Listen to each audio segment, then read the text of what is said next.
السلام عليكم ورحمة الله وبركاته. هردفتوتا channel keenya Boonsaa TV. Hundi keessanuu baga nagaan guyyaa arraan kana geessanis nin jecha arraan tanallee komiin dhiyoon tana nuti diraamaa amma dura waa'ee abbaa gadarra daleenesan kaanii ni beeytanii daawwatanii agartanii jirtan kaasan.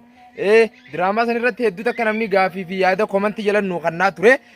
Saniif jecha ammaan tana kunoo yaada kannuudhaaf qophaa'eetiin jira. Asirratti illee diraamaa keenya hawaahee abbaa gadaa sirriitii fi sirriin ta'in adda isinii baasu lammaffarratti isinii dabarseetiin jira. Namtichaan san isin biran ga'een kunillee yoo si bira ga'e dhagaye jechuudha. Nuti abbaa gadaa nuti kan baannu ka amantii islaamaa amantiin islaamaa tun taarabaatii namticha jeetu tuqu san tuyne malee nuti abbaa gadaa keenya sirrii ka dhugaa san hin tuynu. Maaliif amma zaban amma namni hundi ka abbaa gadaa ifiif hin ta'in nuti abbaa gadaatii jee ifumaaf shumee jechuudha.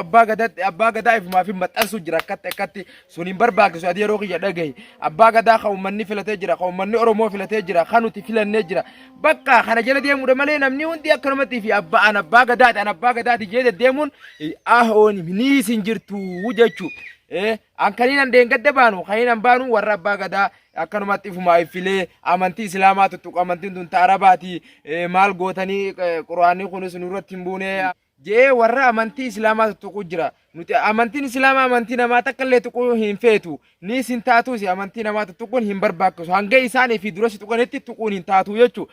Saniif gaa nuti dheengaddaan tana wanni diraamaa amma laaltanii gartan kana laal diraamaa kana.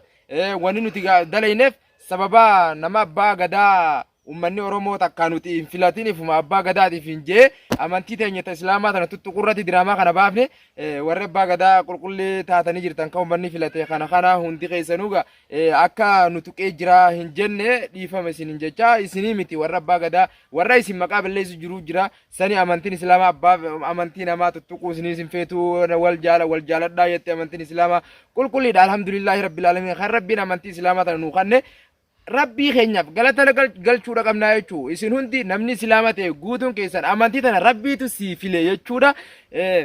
Faaya sirra jiru kana firratti wallaalanii rabbii keetiif alhamdulillah galata galchiin siin jaabbim.